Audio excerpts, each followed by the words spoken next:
everything that we do to the public, and Anson Mills really didn't have a public until maybe 3 or 4 years ago. We just couldn't get enough resources into that direction. And when you're talking about we're supplying the best chefs around the world, that's not really the public. The chefs have the ear of the public. So in our pursuit of our cultural responsibility, we have slowly but surely begun to build a lot of people would say, why didn't you write the book? And the answer is, I don't have enough broad concept experience to write a book yet. But we are saying what I hope is the truth about what we're doing very, very slowly at ansonmills.com. And we're being very careful to knit it together culturally. It is a cultural exercise there. It is not a sales vehicle. It is not so that we can package up little units and send them to the public. It's a cultural vehicle, and when you go there, you're going to note that it is calm, and it has deep authenticity. And as we move forward, the chaotic stream of products that if you clicked on the wholesale product side and could imagine what the cultural documentation would be for the some 200 different arcane products that even most chefs in America haven't heard of. When you think about the fact that that's going to come down and get filtered by a very carefully edited view, so that what we're presenting, if you say, I don't understand that, you actually can get a cogent and simple answer that has cultural meaning. That's where we're going with ansonmills.com, but in my opinion, it's very much there. We've had 2 national awards because of it just recently, and we have more on the way. I don't think we use those as mile markers for our success this way, but I think that the responsibility we have would be to say, what we're presenting is a landrace cuisine that belongs to the culture of the region in which we're farming. And it has belonged to the culture no matter what diasporas have affected it since the beginning of settlement and before. The South is one of the very few places in the United States where a broadly popular foodway, the history of a certain food, shows through pre-first contact or pre-Columbian.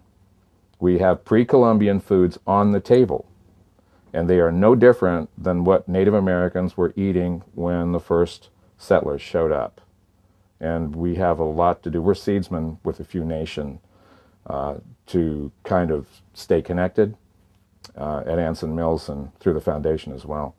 And I think that the food then has to show through as a whole body of cuisine, and that is the culture of the food. If you're just focused on heirloom tomatoes, squashes, and things like that, which is great, what sort of cuisine are they supposed to be tied to? Why are you doing that in your garden, besides the fact that a beautiful tomato is beautiful? There's a higher meaning to the tomato besides the fact that you have a tomato that should be gone that's still here, and thank God. And it tastes great, so what do you do with it? Really, besides eat it. That's a good celebration. That's a first one. But what was it originally? How did it arrive at being so terrific? What was the food? What was the perception of the cuisine or the food or the foods of the culture in which the tomato evolved to become so glorious?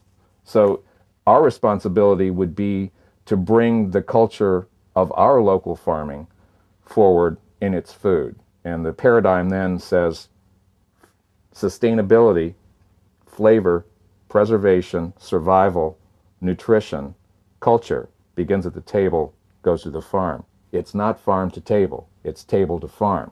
As soon as you get past the American Depression, the 1930s, it's table to farm, not the other way around. I think that the idea of bringing together these sort of monoculture that is just so pervasive. The idea that pizza is the most popular food in America is a good example of what can happen in the South. And I guess I shouldn't say anything without pointing to a gent named John T. Edge, who actually really, no kidding, gets it and worries about the disappearance of the bread that makes po' boys in New Orleans, worries about the disappearance of pickles and the way they're done in a certain place. All place-based specific cultural interpretations of fundamental ingredients. Wheat in New Orleans, well, we don't think about that. We don't think about ploy in New Orleans, P-L-O-Y-E-S, which is a crepe, which is straight from Brittany in the northern part of Spain, and was Acadian. We don't think about how those things knit together in Southern foods. In fact, I would grant you that probably 99 out of 100 people who are fascinated with cuisine have never even heard the idea that crepes made from buckwheat in Louisiana are really popular. You know, that's something that we worry about it going away. You know why crepes made from buckwheat are popular? You have to grow buckwheat in order to grow corn, or your fields go down if you don't have synthetic nitrogen. So those place-based foods have an agricultural meaning, but then they have this glorious evolution into terrific food that's sustaining as well.